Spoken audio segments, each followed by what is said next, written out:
You wake up. The room is quiet. Nobody is asking you for anything yet. No notifications, no noise. Just you and a few minutes that belong to no one but you. Most people waste this moment. They reach for their phone before they even sit up. And just like that, the day is no longer theirs. It belongs to whoever sent the last message. But there is an old idea, thousands of years old, that says the morning is sacred, not in a religious way, in a practical way. The old Stoics believed how you start the day decides how the whole day goes. So today, we're going to walk through 7 simple laws. Not complicated theories, just things you can actually do tomorrow morning. Day to the end, the 7th one, changes everything that comes before it. Most people think a good morning comes from doing more. It doesn't. It comes from doing the same few things, every day, on purpose. The old Stoics knew this. Marcus Aurelius didn't wake up and hope the day would go well. He had a routine, small, simple, but he did it every day, good mood or bad. Think of a lighthouse. It doesn't move when the storm hits. It stays exactly where it is, and it keeps giving light. That's what a morning ritual does for you. It doesn't change based on how you feel. It just shows up. And because it shows up, you start to trust it.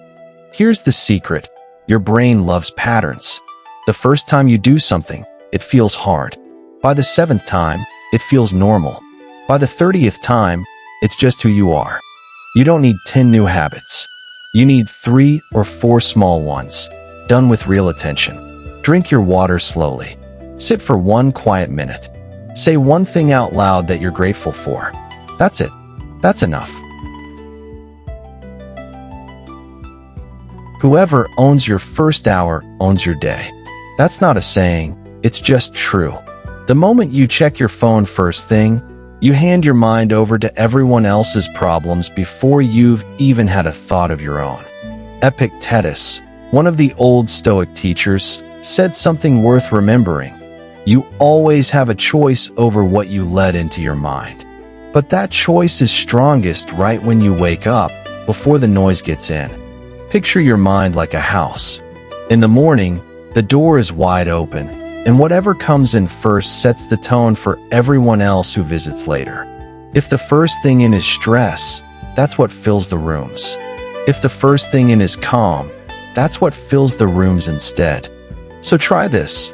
For the first 10 minutes after waking, don't touch your phone. Just breathe. Think about one thing you're looking forward to. Let your own mind speak before anyone else's does. Silence isn't empty. It's actually full. Full of things you usually don't have time to hear, like your own thoughts. The Stoics didn't avoid silence. They looked for it. Because in the quiet, you can finally hear what's true instead of what's loud. Think of a pond. When the water is still, you can see all the way to the bottom. But the moment something disturbs it, a thought, a notification, a rush to get moving, that clearness disappears. Your morning is your chance to protect that stillness before the day starts throwing stones into the water. You don't need to meditate for an hour. Just sit for 5 minutes. Don't try to fix anything or think anything specific. Just be there. Let your thoughts come and go like clouds passing by. That's it. That's the whole practice. Your body remembers things your mind forgets. Old stress, yesterday's tension, all of it sits in your muscles overnight. That's why movement in the morning matters. Not hard exercise, just movement. The Stoics believed the body and mind were connected, not separate. Seneca wrote about the body as something to respect, not punish. You don't need to run 5 miles. You just need to wake your body up gently, the way ice melts in spring, not all at once, but slowly, naturally. Try this. Stretch your arms overhead. Roll your shoulders back. Walk around your room for 2 minutes. Nothing intense, just enough to remind your body that it's alive and that you're grateful for it.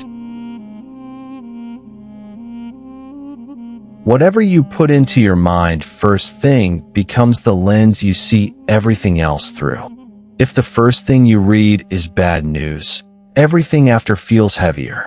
If the first thing you read is something wise, everything after feels a little more manageable. The old Stoics read before they reacted. They'd read a few lines of philosophy, not to escape life, but to prepare for it, like sharpening a blade before you actually need it. You don't need to read a whole book, just one page, one quote, one idea that reminds you who you want to be today. Feed your mind on purpose before the world feeds it for you. Here's something the Stoics practiced that most people never think to do. They imagine the hard parts of the day before they happened, not to worry, but to prepare. Marcus Aurelius would remind himself every morning, "Today I might meet someone who's rude, or unfair, or difficult." And that's fine, because he had already decided, in advance, that he wouldn't let someone else's bad moment become his bad day. This isn't negative thinking. It's the opposite. It's deciding your response before you need it.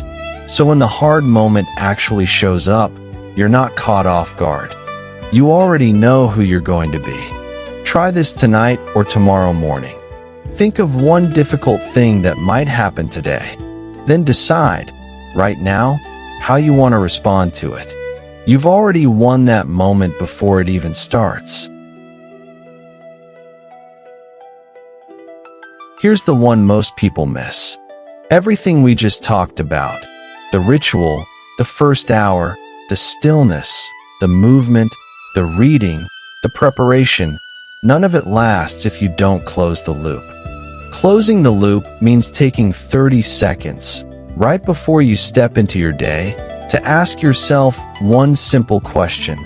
What kind of person do I want to be today? Not what do I want to achieve. Who do I want to be while I'm achieving it? This is the difference between a morning that fades by 9 a.m. and a morning that actually shapes your whole day. You're not just doing habits. You're becoming someone, one morning at a time. So tomorrow, before you open the door and step into your day, pause. Take one breath. Ask the question. Then go. That's the seventh law. That's the one that ties everything else together. 7 laws. None of them complicated. None of them require a perfect life or a perfect routine. They just require you to show up for yourself before you show up for anyone else. Pick one. Just one. Start there tomorrow morning. And if you want the rest of this series, because there's more where this came from, subscribe, and I'll walk you through it, one morning at a time.